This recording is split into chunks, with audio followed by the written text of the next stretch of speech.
Salut, c'est Superfan, bienvenue sur ma chaîne superfan.fr.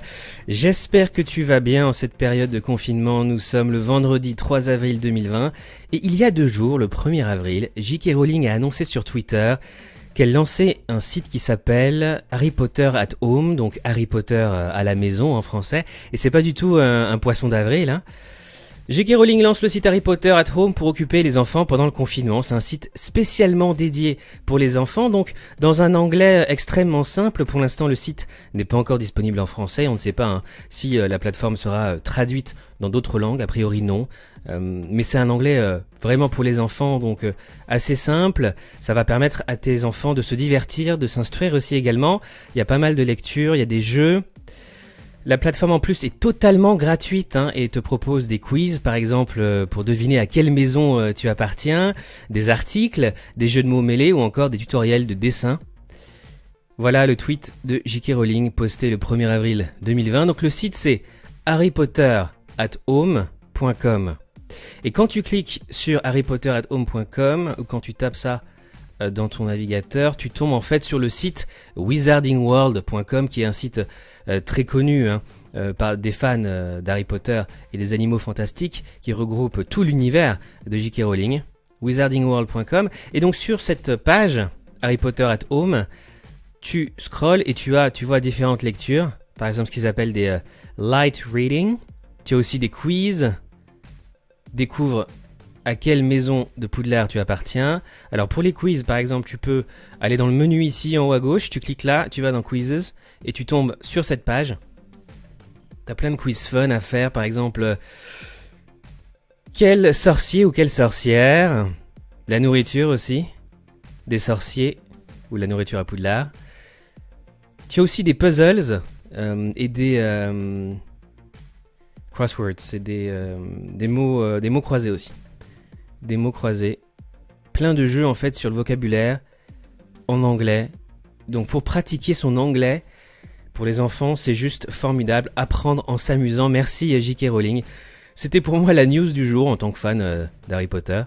Autre news du jour, ce vendredi 3 avril, c'est évidemment La Casa de Papel qui sort aujourd'hui, ce matin à 9h01. Vendredi 3 avril, 9h01, La Casa de Papel saison 4, enfin plus exactement. Partie 4. Cette partie 4 aura 8 épisodes. Pardon. 8 épisodes, on le sait déjà. À l'heure où j'enregistre cette vidéo, il est 7h du matin, donc j'ai pas encore eu accès à cette série. Et de toute façon, j'aurai pas le temps de binge-watcher tous ces épisodes ce week-end. Peut-être ces prochaines semaines. En tout cas, profites-en vraiment parce que cette saison 4 de La Casa de Papel, et non la Cassel del Papel comme le dit cet article, il y a une petite coquille ici. Cette saison 4 pourrait être la dernière. Dans une interview à Télé Loisirs, l'acteur qui incarne le professeur, El Professor, Álvaro Morte, a déclaré, alors je cite, ouvrez les guillemets, « Je ne sais pas, mais je ne pense pas qu'il soit nécessaire de tourner 1000 saisons. Il faut savoir dire adieu aux personnages quand les séries fonctionnent. Je suis de ceux qui préfèrent rester sur une bonne impression. » Il y a donc énormément de rumeurs, même avant cette déclaration de l'acteur qui joue le professeur. Il y avait beaucoup de rumeurs sur la fin de cette série La Casa de Papel.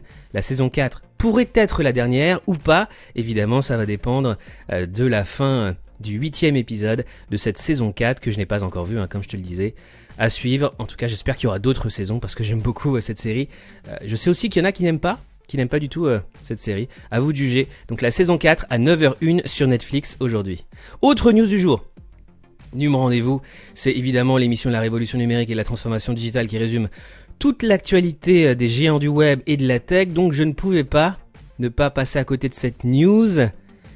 Surtout que j'en ai parlé en plus lors de mes dernières émissions. Attestation de sortie sur smartphone à partir de ce lundi 6. J'avais critiqué la France justement par rapport à la Russie ou la Chine qui utilisent des moyens digitaux pour contrôler les sorties de leurs citoyens avec des QR codes. Et je disais que la France était vraiment le pays des formulaires, à chaque fois avec des papiers à imprimer et à remplir. Eh bien, enfin, on va pouvoir avoir notre attestation sur smartphone à partir du lundi 6 avril. Oui, l'attestation de sortie sur smartphone sera enfin valable à partir du lundi 6. Je vais te mettre aussi dans les liens, dans les commentaires sous cette vidéo YouTube, les liens vers les attestations, notamment l'attestation en Word et en PDF, tu vois, elle ressemble à ça. La nouvelle attestation de déplacement dérogatoire. Elle est interactive, tu vois, donc tu peux mettre ton nom, ici. Tu tapes ce que tu veux. Tu peux aussi cocher la case, évidemment. Voilà. Et ce qui est très important, c'est de mettre le lieu, la ville et l'heure, la date et l'heure. Très important, c'est de rajouter l'heure du début de ta sortie. C'est obligatoire. Hein. Tu n'auras donc plus à imprimer sur papier ou à utiliser un papier et un stylo. Pour cette attestation, tu peux désormais l'avoir au format virtuel, au format digital, sur ton smartphone, ce qui est bon, évidemment, pour notre environnement. Dans le reste de l'actualité, comme d'habitude dans cette émission, je vais te parler des GAFAM. Google, Apple, Facebook, Amazon, Microsoft, YouTube. Préparer Shorts, un rival de TikTok pour moi, c'est véritablement la news la plus importante pour les professionnels du marketing et du numérique qui m'écoutent soit sur YouTube, soit en podcast, sur Apple Podcast, Google Podcast ou Spotify notamment. YouTube développerait un concurrent de TikTok. YouTube se serait décidé à contrer TikTok. Une nouvelle fonctionnalité appelée Shorts serait lancée avant la fin de l'année et permettrait aux utilisateurs de publier des vidéos courtes avec des extraits de musique. Facebook aussi, via Instagram, essaye de lancer un concurrent à TikTok. Apple renonce à son taux de commission controversé de 30% sur les applications vidéo. Certains services de streaming, dont Amazon, bénéficieront de cet assouplissement des conditions de vente. Apple renonce à sa taxe de 30%. Pour certains services de streaming, Amazon Prime Video, Altice One et Canal+, bénéficient de nouvelles conditions d'Apple qui permettent d'éviter la taxe de 30%, mais ces conditions ne s'appliquent qu'aux achats ou locations de contenu vidéo. L'iPhone 9 d'Apple serait lancé très bientôt et s'appellerait iPhone SE. Après de multiples rumeurs, dont celle d'un lancement en mars, le nouvel iPhone d'entrée de gamme, entre guillemets low cost, pour Apple, arriverait très prochainement. Il pourrait être annoncé dès le 15 avril et porterait le même nom que son aîné. Facebook Vidéo lance de nouvelles fonctions de publication et de découverte. Facebook déploie plusieurs mises à jour de la publication vidéo, y compris la possibilité de télécharger plusieurs vidéos en même temps. Microsoft aide les hôpitaux à se prémunir des ransomware. Microsoft dit avoir identifié plusieurs dizaines d'hôpitaux dont les infrastructures les rendent vulnérables à des attaques informatiques. Pour les aider à se protéger, la multinationale américaine publie un guide de recommandations. Autre news tech du jour, Zoom, l'application de visioconférence franchit les 200 millions d'utilisateurs par jour et promet de se focaliser sur la sécurité. Zoom suspend le développement de nouvelles fonctionnalités pour se concentrer sur la sécurité et la protection de la vie privée après de nombreux scandales sur des failles de sécurité sur Zoom et aussi pas mal de problèmes avec des hackers et des trolls sur l'application. Beaucoup de gens d'ailleurs ont supprimé leur application, mais aussi beaucoup de gens rejoignent cette application qui cartonne en ce moment. IBM lance son outil d'intelligence artificielle d'IA, Watson, aux trousses du Covid-19. IBM a annoncé mettre son outil dopé à l'intelligence artificielle, Watson, au service du bien commun pour contribuer à lutter contre la pandémie actuelle de Covid-19. Une application européenne pour suivre les personnes contaminées. Une nouvelle application à l'initiative d'un groupement de chercheurs européens dont la France va permettre le traçage des chaînes d'infection au-delà des frontières nationales. L'Union européenne n'est pas favorable au suivi des smartphones pour gérer l'après-confinement. Alors que toute l'Europe est confinée, la question de l'après taraude les esprits. Si les propositions se multiplient, Thierry Breton, le commissaire européen pour le marché intérieur, a été clair. Le suivi des personnes via leur smartphone est contraire aux principes fondamentaux de l'Union européenne. Pas sûr que la France suive ce conseil.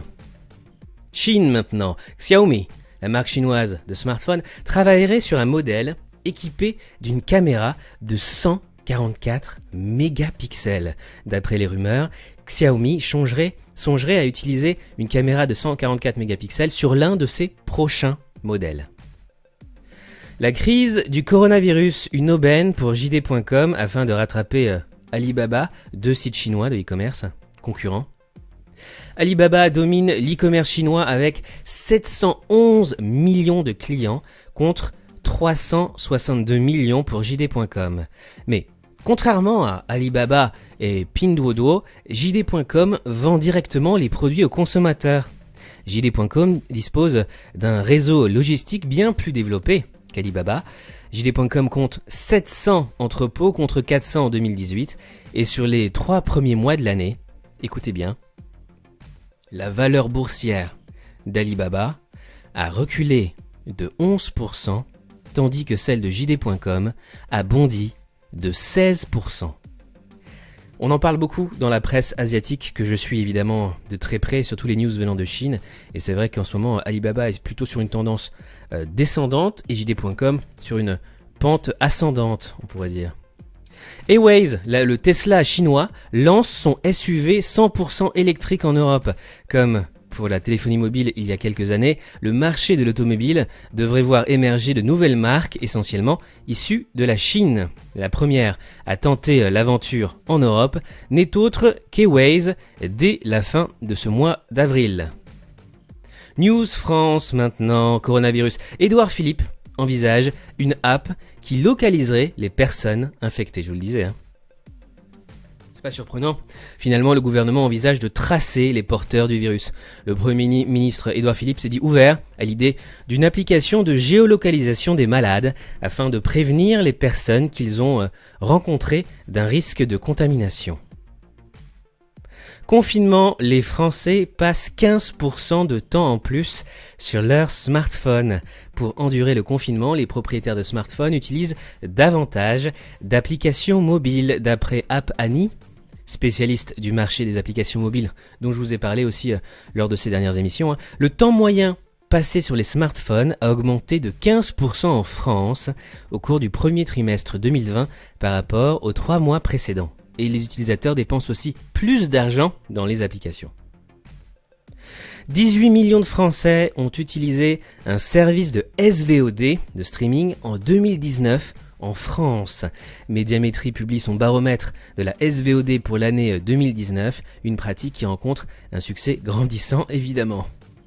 Restés à la maison, quels achats font les Français en ligne ? Depuis le début de la période de confinement en France, AliExpress, la plateforme d'e-commerce internationale du groupe Alibaba, a remarqué une forte croissance sur certains de ses produits entre le mois de février et le mois de mars, et c'est vraiment très drôle. Parmi les catégories les plus sollicitées, le sport, les accessoires pour les animaux de compagnie et les jeux vidéo. Le sport en famille, c'est vraiment une tendance française. Les chats aussi, nouveaux meilleurs amis des Français. Une donnée intrigante dans la catégorie animaux de compagnie sur AliExpress, les bols de nourriture pour chats achetés par les Français en mars sont 2,3 fois plus nombreux qu'en février. Il y a aussi d'autres comportements plus insolites qui ont été remarqués sur AliExpress. Une donnée étonnante, les ventes de réveil sont presque 9 fois supérieures sur AliExpress pendant le mois de mars par rapport à février. Les ventes de trousses de toilette et de tentes de camping ont-elles pratiquement doublé? Peut-être que des gens vont camper dans leur jardin. En tout cas, c'est vraiment très drôle. Tentes de camping donc et ventes de trousses de toilette ont doublé pendant le confinement. On termine comme d'habitude avec un petit point culture geek. Les statistiques de Twitch, le service de streaming d'Amazon, explosent et battent tous les records. Cette période de confinement est propice aux streamers qui voient le nombre de viewers exploser. Microsoft l'affirme haut et fort, la Xbox Series X sera bien au rendez-vous fin 2020. Des étudiants de Sciences Po ont recréé leur école dans les moindres détails sur Minecraft. Ça ressemble à ça. Danse copiée dans Fortnite, Epic Games pourrait bien s'en tirer. Visé par une plainte en 2019, Epic Games pourrait bien ne rien avoir à payer. La justice a pratiquement vidé le contenu de l'action en justice lancée par un saxophoniste. C'est tout pour aujourd'hui. Merci d'avoir regardé ou écouté Num Rendez-vous. On se retrouve demain pour un nouveau numéro. Je te propose aussi de me suivre sur Twitter. J'ai 3 comptes Twitter, NumRDV, TechRDV et MarketingRDV pour des news mises à jour en temps réel, 24 heures sur 24, 7 jours sur 7. Si tu apprécies mes vidéos, n'oublie pas s'il te plaît de laisser un pouce en l'air, de laisser aussi un commentaire et de partager mes vidéos. Ça fait toujours plaisir. Je te souhaite une très bonne journée et nous on se retrouve demain. Salut, ciao.